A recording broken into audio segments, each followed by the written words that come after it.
All right, we're moving right along. It's time for collision theory. All right, particles must collide for a reaction to occur. No reaction if they don't actually bump into each other. That's the first step. But not just any old collision. They're successful and unsuccessful collisions. We call successful effective, and we call unsuccessful ineffective.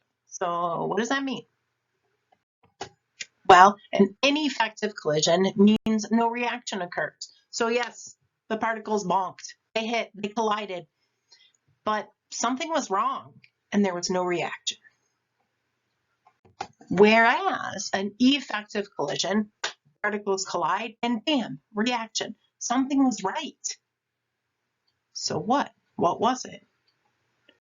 What actually makes an effective collision? Two things. One, the right orientation.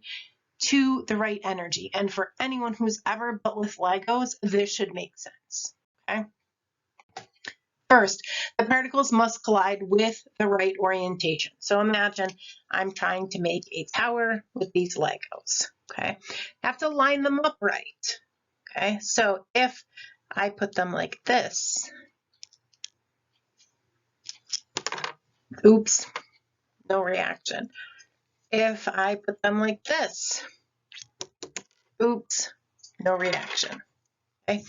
In order for the reaction to occur, they have to line up correctly. Okay. So in order for reaction to occur, the particles have to line up correctly. Okay.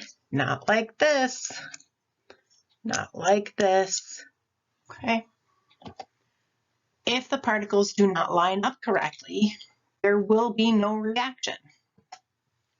So a big piece of an effective collision is lining up correctly. So again, what does the right orientation mean? It means the particles line up correctly when they collide.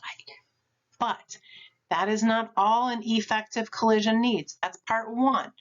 They need to line up correctly, the right orientation. Second part is they have to collide with enough energy. Okay, so first of all, they have to line up correctly. So this is wrong. See, here's the bottom, there's the bottom. And no matter how hard I press, doesn't matter. No reaction. So they have to line up correctly, yes, and then there has to be enough energy applied in order for the reaction to occur. Okay? So the particles have to line up correctly and have enough energy. So there's to be enough energy in that collision.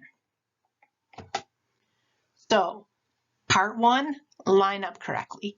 Part two, collide with enough energy. So collide, lined up right with enough energy. So an effective collision has two things, so lined up correctly with enough energy.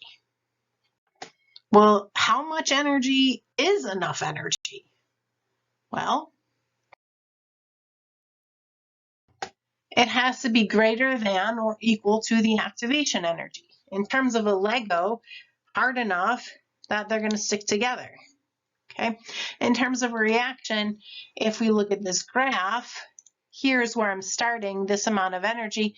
I need to at least add this much. Okay. If here's where I'm starting, I need to at least add this much. I got to get up to the very top. So the amount of energy has to be greater than or equal to the activation energy. So remember, effective collisions require enough energy more than or equal to the activation energy and the right orientation. So according to which theory or law is a chemical reaction most likely to occur when two particles with the proper energy and orientation interact with each other? Long question, just collision theory. A chemical reaction occurs when reactant particles collide, again, collision theory, with proper energy and proper orientation. A chemical reaction between iron atoms and oxygen molecules can only occur if, what's the vocabulary? There are effective collisions between the particles. And voila, that is collision theory. I hope that you learned something new.